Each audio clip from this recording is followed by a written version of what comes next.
नमस्कार. आपले अण्णा या यूट्यूब चॅनलवर आपलं सर्वांचं स्वागत. आता आपण महाराष्ट्रातील कोकणातील लोकसभा मतदारसंघाची माहिती जाणून घेऊ. मावळ हा मतदारसंघ पुणे जिल्ह्यातील 3 आणि रायगड जिल्ह्यातील 3 अशा 6 विधानसभा मतदारसंघाचा हा मतदारसंघ आहे. पिंपरी चिंचवड शहर, पनवेल, उरण तसा बहुतांश श्रमिक वर्गांचा पट्टा असलेला हा मतदारसंघ. या मतदारसंघातून महाविकास आघाडीनेच प्रारंभीच ही जागा शिवसेना उद्धव बाळासाहेब ठाकरे पक्षाला सोडलेली होती आणि इथून संजोग वाघिरे यांची उमेदवारी पक्षानं अगदी फायनल केलेली होती. हा मतदारसंघ महायुतीत शिवसेना आणि भाजप तसंच राष्ट्रवादी, अजित पवार पक्ष या तिघाती रस्सीखेच होती. शेवटी हा मतदारसंघ शिवसेना एकनाथ शिंदे पक्षाला सुटला आणि त्यांनी 2 वेळा इथून खासदार झालेले श्रीरंग बारणे यांना उमेदवारी दिली. लढत तशी अटीतटीची झाली. या निवडणुकीत श्रीरंग बारणे यांना 6,92,832 मतं मिळाली, तर संजोग वाघिरे यांना 5,96,217 मते मिळाली आणि श्रीरंग बारणे 96,615 एवढ्या मताधिक्याने इथून विजयी झाले. दुसरा मतदारसंघ रायगड. येथेही महायुतीत ही जागा भाजपने लढवावी असा भाजपच्या स्थानिक नेत्यांचा शेवटपर्यंत सुरू होता.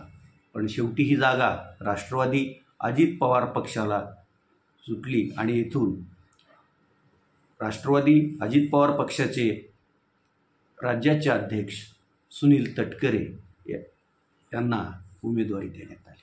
त्यांच्या विरोधात गेल्या निवडणुकीतही सुनील तटकरे यांच्याकडूनच पराभूत झालेले अनंत गीते यांना शिवसेना उद्धव बाळासाहेब ठाकरे पक्षानं उमेदवारी दिली.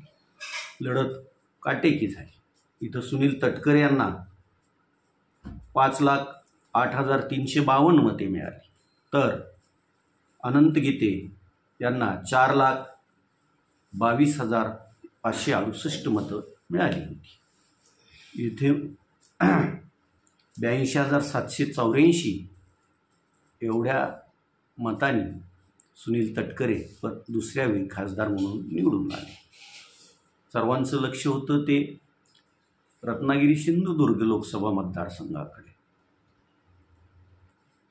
अनेक सार्वत्रिक निवडणुकीत सलग 3-4 पराभव पत्करलेले महाराष्ट्राचे माजी मुख्यमंत्री, केंद्रीय मंत्री असलेले नारायण राणे यांना भाजपनं इथून रिंगणात उतरवलं आणि त्यांची लढत येथे शिवसेना उद्धव बाळासाहेब ठाकरे पक्षाचे आमदार विनायक राऊत यांच्याबरोबर.